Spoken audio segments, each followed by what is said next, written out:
चलिए अब शुरुआत करते हैं उत्तराखंड एक्सप्रेस की। सबसे पहले बात कर लेते हैं डेंगू केसेस की, क्योंकि उत्तराखंड में डेंगू के केसेस लगातार बढ़ते जा रहे हैं। पिछले 24 घंटे में राज्य में डेंगू के 75 नए मामले आ चुके हैं, और जिसमें पौड़ी में 34, नैनीताल में 15, देहरादून में 15 नए केस। राज्य में डेंगू मरीजों का आंकड़ा 1663 तक पहुंच गया है। इसके साथ ही पोस्ट डेंगू से भी लोग काफी परेशान हैं। राजधानी में डेंगू के केस बढ़ने से लेकर नगर निगम सख्त हो गया है, और अब डेंगू लार्वा मिलने पर 1000 से लेकर 1 लाख तक का जुर्माना लिया जाएगा। मेयर सुनील उनियाल गामा ने अधिकारियों को निर्देश दिए हैं। ये बड़ी खबर आपको बता रहे हैं। लगातार केसेस बढ़ते हुए चले जा रहे हैं डेंगू के। पिछले 24 घंटे में 75 मामले आ चुके हैं। इसमें पौड़ी में 34, नैनीताल में 15, देहरादून में 15 नए केस सामने आ चुके हैं। लेकिन सबसे ज्यादा पौड़ी की हालत खराब है, क्योंककि 34 सबसे ज्यादा केसेस अब तक 24 घंटे में पौड़ी से सामने आए हैं। राज्य में डेंगू मरीजों का आंकड़ा अब 1663 हो गया, जो कि पहले 1600 था। इसके साथ ही जो पोस्ट डेंगू से पीड़ित लोग हैं, यानी कि जो कि इलाज करवा चुके हैं, डेंगू का ठीक हो चुके हैं, उनकी भी हालत ठीक नहीं है। राजधानी भी डेंगू के केसेस बढ़ने को लेकर नगर निगम काफी सख्त हो गया है, और लार्वा मिलने पर 1000 से लेकर 1 लाख का जुर्माना लिया जाएगा। मेयर सुनील उनियाल गामा ने अधिकारियों को निर्देश दे दिए।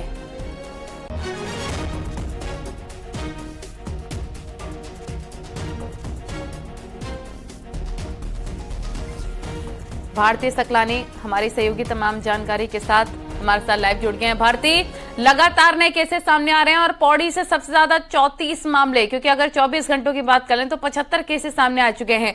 अस्पताल में कैसी व्यवस्थाएं हैं मरीजों के लिए?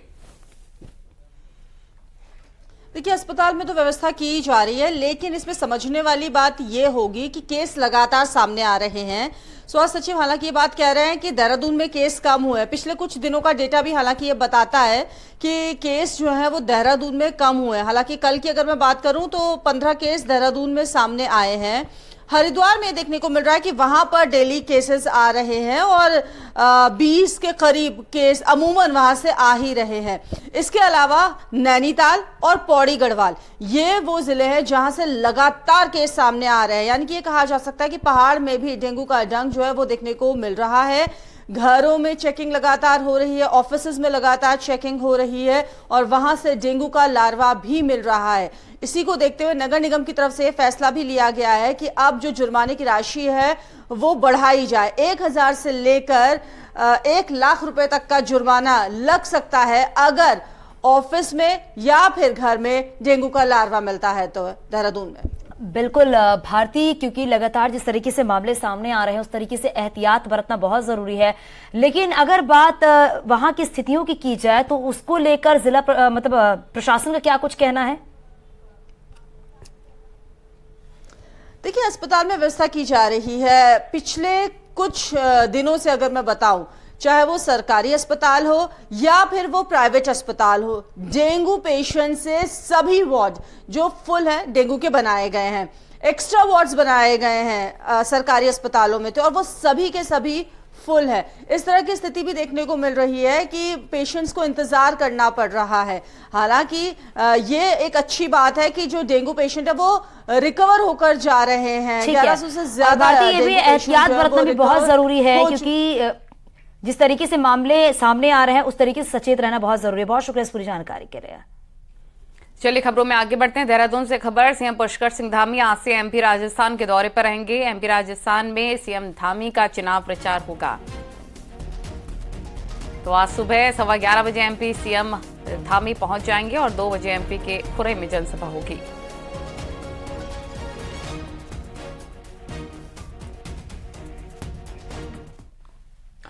अल्मोड़ा के द्वाराहाट में विधायक मदन मिश्र और इंजीनियरिंग कॉलेज के निदेशक के मामले में नया मोड़ आ गया। विधायक का एक नया वीडियो भी सामने आया, जिसमें विधायक डायरेक्टर के घर पर पहुंचे हैं और यहां पर काफी हंगामा हुआ है।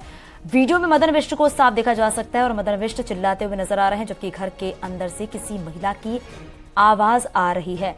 वो विधायक को जाने के लिए कहती है। इससे पहले द्वारहाट विधायक मदन मिश्र ने इंजीनियरिंग कॉलेज की समस्याओं को लेकर निदेशक को फोन भी किया है, तो निदेशक फोन तक नहीं उठाया, जिससे विधायक गुस्से में तमतमाए निदेशक के घर पहुंचे और दरवाजा खोलने को कहा। हालांकि इस दौरान खासा बवाल भी हुआ है और दरवाजा नहीं खोला गया। शनिवार रात का ये मामला है। दोनों तरफ से लोगों ने थाने में पहुंचकर मुकदमा दर्ज किया है।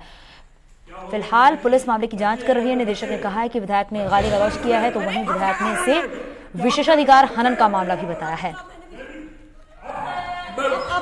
बच्चे घर में यहाँ पर, आप क्या कर रहे हैं यहाँ पर? आप बच्चे घर में यहाँ पर, आप लोग क्या कर रहे हैं यहाँ पर?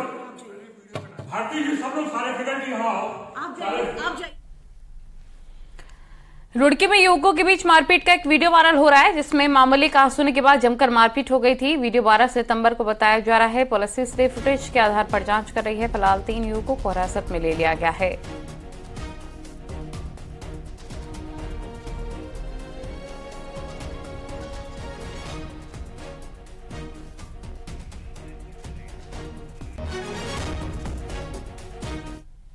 रुड़की के पिरान कलियर में दुकानदार के साथ धक्का मुक्की और थप्पड़ मारने का वीडियो सामने आया। बताया ये जा रहा अतिक्रमण हटाने को लेकर धक्का मुक्की की गई थी। दुकानदार को थप्पड़ मारने वाला विधायक का गनर बताया जा रहा है।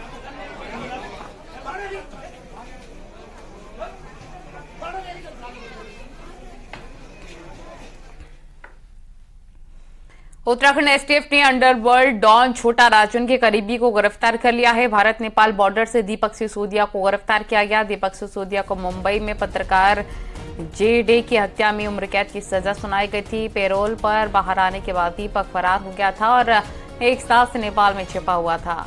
मुंबई पुलिस की तहरीर पर हल्द्वानी पुलिस ने मुकदमा दर्ज करके दीपक सिसोदिया पर 25,000 का नाम घोषित किया। दीपक सिसोदिया को 2011 में मुंबई में हुए पत्रकार जेडी हत्याकांड में उम्र कैद की सजा हुई थी। पिछले साल जनवरी माह में मुंबई की अमरावती सेंट्रल जेल से पैरोल पर छूटकर हल्द्वानी आया था।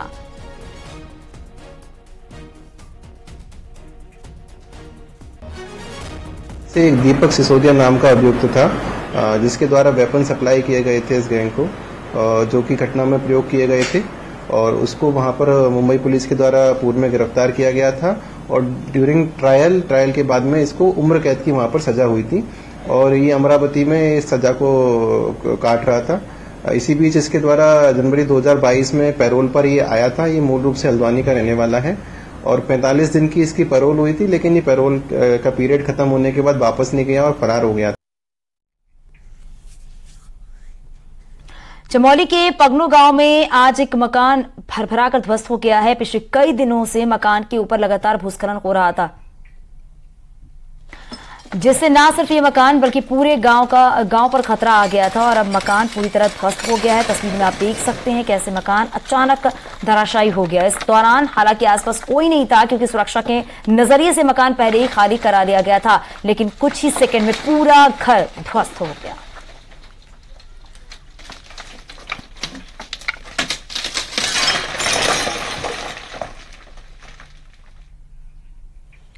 हाईकोर्ट के आदेश के बाद नैनीताल जिला अस्पताल की जमीन से अतिक्रमण हटाना शुरू हो गया है। 40 मकानों को अवैध बताया गया तो अतिक्रमणकारियों ने चिन्हीकरण पर सवाल उठा दिए हैं।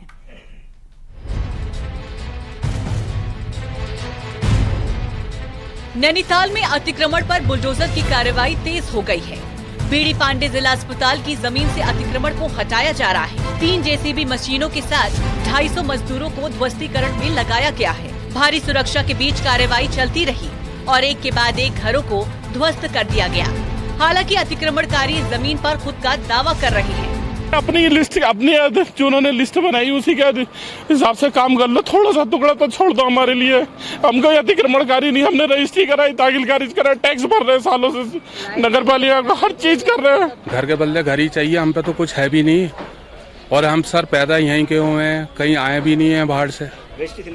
हाँ, रजिस्ट्री, दाखिल खारिज, एनओसी सब था यहाँ पर। दरअसल साल 1949 के दौरान ये पूरी जमीन इंपीरियल बैंक की थी। बाद में बैंक से इसे जिला अस्पताल ने खरीद ली, जिसमें से 3,500 वर्ग मीटर की जमीन को KMVN को रोपवे के लिए दे दी। जब बाकी बची जमीन पर धीरे धीरे लोगों ने कब्जा करना शुरू कर दिया और रजिस्ट्री तक अपने नाम करा ली। साल 2014 के बाद से ही हाईकोर्ट इस जमीन को खाली कराने का आदेश देता रहा। बाद में मामला सुप्रीम कोर्ट तक भी पहुंचा, लेकिन अतिक्रमणकारियों को कहीं से भी राहत नहीं मिली। वो चीज़ें सब पहले देखी जा चुकी हैं। लोगों ने चार्टर लॉज में रजिस्ट्री कराई है और बीडी पांडे की जो भूमि है उसमें कब्जा किया हुआ है। ये पहले कोर्ट में देखा जा चुका है और डिसाइड हो चुका है। सरकारी जमीन पर कब्जा कोई एक दिन में नहीं होगा और न ही रातों रात लोगों के घर खड़े हो गए। धीरे धीरे किए गए कब्जे पर वो अधिकारी भी उतने ही दोषी हैं, जिन्होंने सरकारी जमीन की रजिस्ट्री लोगों के नाम कर दी। न्यूज़ 18 के लिए नैनीताल से वीरेंद्र बिष्ट की रिपोर्ट। सीएम धामी के अतिक्रमण पर सख्त रुख के बीच हल्द्वानी में कुछ ऐसा हुआ है जिसके कारण यहां के मेयर और कांग्रेस के विधायक आमने सामने आ गए। और तो और कांग्रेस विधायक के लॉन तक को मेयर ने अतिक्रमण किया है और मामला हाईकोर्ट तक पहुंच गया है। सरकारी जमीनों पर अतिक्रमण का मुद्दा इन दिनों बेहद गर्म है और इसकी आज हल्द्वानी के सबसे बड़े होटल सौरभ तक पहुंच गई है, जिसके मालिक कांग्रेस विधायक सुमित हृदेश हैं। मामला हाईकोर्ट तक पहुंच गया है और नगर निगम ने सौरभ होटल के इस लोन को अपना पार्क बताते हुए इसे अतिक्रमण करार दे दिया है। PIL में वर्तमान में सुनवाई चल रही है और जहां तक नगर निगम का पक्ष है, मैं उल्लेख करना चाहूंगा कि यह नगर पालिका का पार्क है और नगर पालिका का पार्क जो कि वाटिका बनाने के लिए 30 वर्षों के लिए लीज में दिया गया था, उसी समय इसको गलत तरीके से नजूल नीति का उल्लंघन करते हुए इसको फ्री होल्ड कर दिया गया इनके पक्ष में। तो मैं समझता हूं कि ये पूर्णतः अवैध है और जल्दी इसमें निर्णय आएगा। क्योंकि नगर निगम में बीजेपी का कब्जा है, ऐसे में कांग्रेस विधायक के होटल के लोन का मामला राजनीतिक हो गया है। होटल के मालिक और कांग्रेस के विधायक सुमित हृदेश ने नगर निगम को खुली चुनौती दे डाली है। कोर्ट में न्यायालय में विचाराधीन है, फ्री होल्ड कराया हुआ है। देखिए, मेरी तो प्रॉपर्टी का एक एक इंच, ये देखिए सारी प्रॉपर्टी का स्वरूप उत्तर प्रदेश से लेके उत्तराखंड के जमाने से लेके अंग्रेजों के जमाने से लेके जो है, पट्टा पहले आवंटित हुआ, पट्टे का फ्री होल्ड हुआ है। बाकी जो है वो कोर्ट में है, कोर्ट में इसका निस्तारण होगा। हाई कोर्ट भी है, हाई कोर्ट के बाद अगर सुप्रीम कोर्ट है, सुप्रीम कोर्ट भी है। दरअसल नगर निगम की दलील है कि होटल सौरभ को निगम ने ये जमीन पार्क बनाने के लिए दी थी, जिसे महज 30 साल के लिए लीज पर दिया गया था। लेकिन बाद में नजूल नीति का गलत इस्तेमाल करते हुए इस जमीन को फ्री होल्ड कर दिया गया, जिस पर अक्टूबर महीने में हाई कोर्ट में सुनवाई होनी है। लेकिन उससे पहले ही मामला सियासी रंग ले चुका है। हल्द्वानी से न्यूज़ 18 के लिए शैलेंद्र नेगी की रिपोर्ट।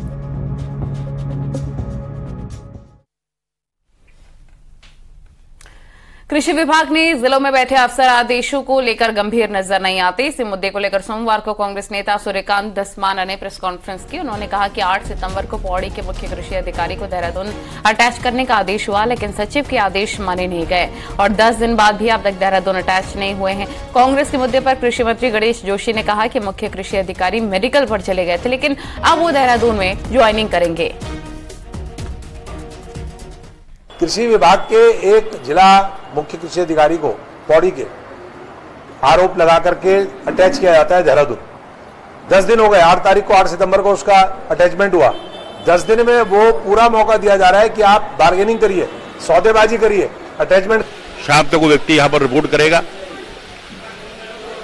डीएम ने उसके मेडिकल की वजह से उसको वहां पर रोक दिया था और शाम तक उसने ये हेडक्वार्टर में रिपोर्ट करेगा। मैंने अभी डीजी से बातचीत की है और शाम तक आप इसके परिणाम आपको दिखाई देंगे। पीएम नरेंद्र मोदी के दौरे से पहले पिथौरागढ़ शहर की सड़कें चमचमाती नजर आएंगी। पीडब्ल्यूडी ने 13 किलोमीटर की सड़कों को सजाने का प्रस्ताव शासन को भेजा है। शहर के भीतर की सड़कों को सुधारने में तकरीबन 5 करोड़ की धनराशि खर्च होनी है। पीडब्ल्यूडी का कहना है कि शासन से धनराशि मिलते ही हॉटमिक्स प्लांट के साथ ही दूसरे काम भी शुरू कर दिए जाएंगे। पीएम नरेंद्र मोदी का 11 अक्टूबर को पिथौरागढ़ का दौरा प्रस्तावित है। पीएम यहां पर स्पोर्ट्स स्टेडियम में एक जनसभा को भी संबोधित करेंगे।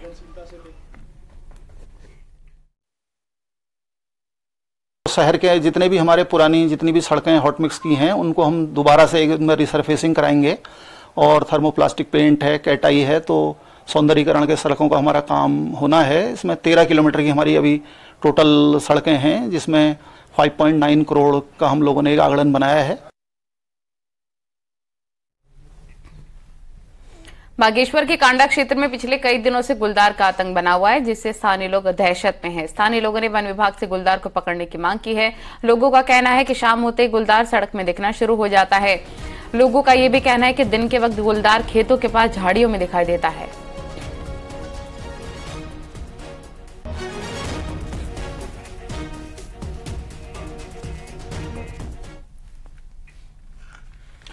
दर्शकों के लंबे इंतजार के बाद Almora Udiyari Band road two lane में तब्दील की कवायद जो है वो तेज हो गई है। इस अहम रोड के 2 लेन में तब्दील होने से जहां सैकड़ों गांवों की राह आसान होगी, तो वहीं कसार देवी, बागेश्वर, चौकोड़ी और मुंसियारी जाने वाले सैलानियों की राह भी आसान हो सकेगी। एक रिपोर्ट आपको दिखाते हैं।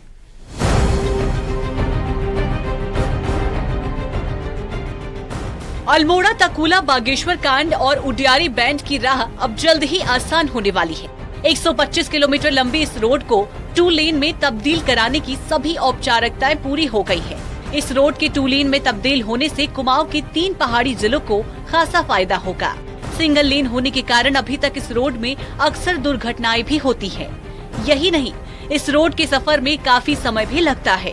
3 सालों की लाइफलाइन कहे जाने वाली इस रोड को 2 लेन बनाने में 1300 करोड़ की भारी भरकम धनराशि खर्च होनी है। मैं बताना चाहूंगा कि हमारी 2 लेन चौड़ीकरण के लिए स्वीकृति हमें मिल चुकी है निर्माण कार्य की, और जिसके तहत हमारा जो चौथा पैकेज है, जिसमें हमारा बागेश्वर से कनगाड़ छिना यानी कि हमारा अल्मोड़ा बॉर्डर, इसमें हमारा टेंडर निविदा मंत्रण की कार्रवाई हम कर चुके हैं। इस रोड के 2 लेन बनाने से अल्मोड़ा और बागेश्वर के साथ ही पिथौरागढ़ के लाखों लोगों को फायदा होगा, लेकिन सबसे ज्यादा राह आसान होगी श्रद्धालुओं की। इस रोड में जहां विख्यात कसार देवी आती है, वहीं बागेश्वर धाम भी पड़ता है। यही नहीं, चौकोड़ी और मुंसियारी जैसे पर्यटन स्थलों पर जाने वाले सैलानियों की राह भी काफी आसान हो जाएगी।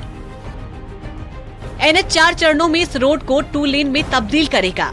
इस रोड में बागेश्वर में टनल भी बनाई जाएगी। ऐसे में ये कुमाऊं की पहली रोड होगी जो टनल से होकर गुजरेगी। वैसे अल्मोड़ा से उडियारी बैंड और इसको भी 2 लेन हम कर रहे हैं। भारत सरकार का DPR से पास होने के बाद हमें पैसा मिल गया, टेंडर की प्रोसेस चल रही है। 1300 करोड़ रुपए में ये रोड भी हमारे अल्मोड़ा से बागेश्वर और बागेश्वर से कांडा होते हुए उडियारी बैंड तक जाएगी। बहुत बड़ी रोड है ये। अब उम्मीद की जानी चाहिए कि समय के साथ ये रोड 2 लेन में तब्दील हो जाएगी, ताकि लाखों लोगों का सफर आसान के साथ ही सुरक्षित भी हो सकेगा। अल्मोड़ा से किशन जोशी के साथ पिथौरागढ़ से विजयवर्धन उप्रेती की रिपोर्ट।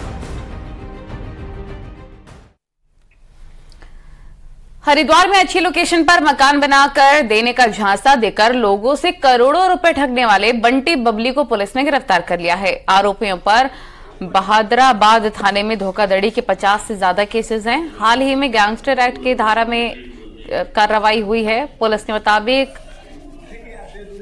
ऑक्टेगनल बिल्डर नाम की कंपनी चलाने वाले कुलदीप नंदराजोग और उसकी महिला सहयोगी अंजलि त्यागी को बहादराबाद थाना पुलिस ने गिरफ्तार कर लिया है। आरोपियों पर 2018 से 2023 तक 50 से ज्यादा मुकदमे दर्ज हो चुके हैं। किसानों से बिना उनकी अनुमति के अन्य थर्ड पार्टी एग्रीमेंट जो मुख्य अभियुक्त है कुलदीप द्वारा, इसके द्वारा किया गया था, कुलदीप नंदराजू, और इसके साथ इसके जो एक सह अभियुक्त है अंजलि, वो भी इसमें थी और बाकी अन्य लोग भी इसमें शामिल हैं। राज्य के बच्चों को खेलने दो और खेल मैदान दो, इस पर हाईकोर्ट ने संज्ञान लिया है। हाईकोर्ट के चीफ जस्टिस विपिन सांघी ने क्रिकेटर विराट कोहली के वीडियो का संज्ञान लिया और केंद्र और राज्य सरकार के सचिव, निदेशक खेल, सचिव अर्बन डेवलपमेंट समेत कई पक्षकारों को नोटिस भी जारी किया है। कोर्ट ने दोनों सरकारों से 2 हफ्तों में शपथ पत्र के साथ जवाब दाखिल करने को कहा है और पूछा है कि खेल मैदान में सुविधाएं देने के लिए सरकार की क्या पॉलिसी है। सुनवाई के दौरान कोर्ट ने कहा है कि खेल मैदान बच्चों के लिए जरूरी है और मोहल्लों में खेल मैदान नहीं होने से बच्चे मोबाइल वीडियो गेम्स की ओर जा रहे हैं। कोर्ट ने सरकार से कहा है कि क्रिकेट, फुटबॉल, हॉकी समेत अन्य खेलों के लिए प्लान बताएं और सुविधाएं दें। आज माननीय उच्च न्यायालय ने विराट कोहली की एक पोस्ट को देखते हुए स्वतः संज्ञान लिया, जिसमें कहा गया है कि बच्चों के खेलने की उचित मैदान नहीं है, कोई प्लेग्राउंड नहीं है, बच्चे खेल नहीं पाते हैं, जिससे कि वो टीवी देखते रहते हैं, वीडियो गेम्स खेलते हैं। माननीय न्यायालय ने ये कहा है कि बच्चों के खेलने के लिए सरकार ने क्या व्यवस्था की है, जिससे कि बच्चे अपने घर के नजदीक किसी प्लेग्राउंड में खेल सकें। रुड़की रेलवे स्टेशन के पास करोड़ों की लागत से बना अंडर बाईपास पर पानी की निकासी नहीं होने से आवाजाही बंद पड़ी है। अंडर बाईपास बनने से कई गांवों के लोगों की उम्मीद जगी थी कि इससे उनको आने जाने में आसानी हो सकेगी, लेकिन बीते 1 महीने से अंडरपास में पानी भरा हुआ है, जिससे पानी की निकासी नहीं हो पा रही है और सब कुछ डूबा नजर आ रहा है। जैसे ट्रैक्टर ट्रॉली से खींचा भी जा रहा है, आप देख सकते हैं गाड़ियों को वहीं पर अंडर बाईपास के ऊपर से गुजर रही ट्रेन की पटरी से भी पानी टपक रहा है। पुल बना है और थोड़ा सा बरसात के समय में क्योंकि पानी वहाँ भर रहा है तो वैकल्पिक व्यवस्था नगर निगम को ये कहा है कि उसको तत्काल विस्तारित करें और उसका लाभ लोगों को जिस काम के लिए वो बना है उसका लाभ मिले। रुड़की के लक्सर में भारतीय किसान यूनियन के पटेल गुट से जुड़े किसानों ने 10 सूत्री मांगों को लेकर महापंचायत की है और ट्रैक्टर रैली भी निकाली है। रैली में बड़ी संख्या में आसपास के किसान शामिल हुए। रैली के बाद तहसील परिसर में धरना भी दिया है और फिर एसडीएम को ज्ञापन देकर अपनी मांगों को पूरा करने की मांग की है। और इतना ही नहीं, किसानों ने जल्द ही मांगे पूरी न होने पर रेल का चक्का जाम करने की चेतावनी भी दी है। बाढ़ पीड़ित किसानों को मुआवजा, किसानों की ऋण माफी और प्रशासनिक कर्मचारियों द्वारा किसानों के उत्पीड़न से जुड़ी 10 सूत्री मांग रखी गई है।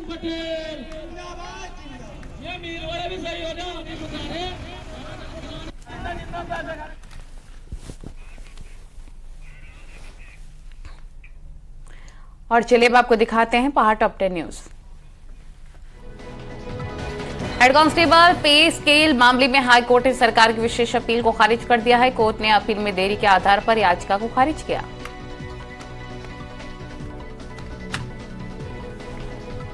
रामनगर से 2 सितंबर को लापता कॉलेज प्रवक्ता ऋचा पुनेठा को पुलिस ने ढूंढ लिया है। काशीपुर से ऋचा के मिलने के बाद पूछताछ की जा रही है। अंकिता भंडारी मर्डर केस को लेकर 1 साल हो चुका है और इस पर कांग्रेस ने हरिद्वार में कैंडल मार्च निकाला है और सरकार के खिलाफ नारेबाजी की है। रुद्रप्रयाग में हुई भारी बारिश के बाद बद्रीनाथ हाईवे बंद हो गया, जिसके बाद दोनों तरफ गाड़ियों की लंबी लाइन लग गई।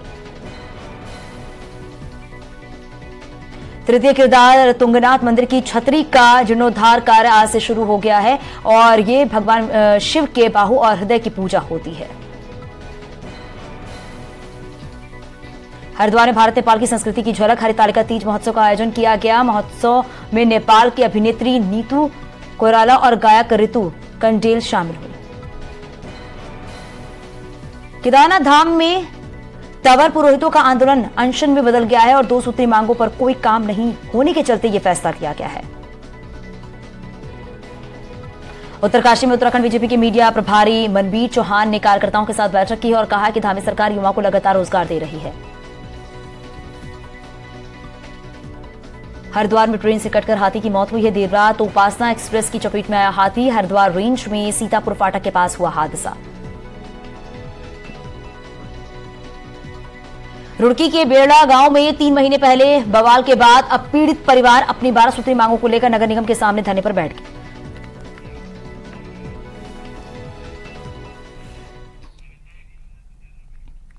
और यहां पर वक्त हो गया एक छोटे से ब्रेक का, जल्द लौटते हैं।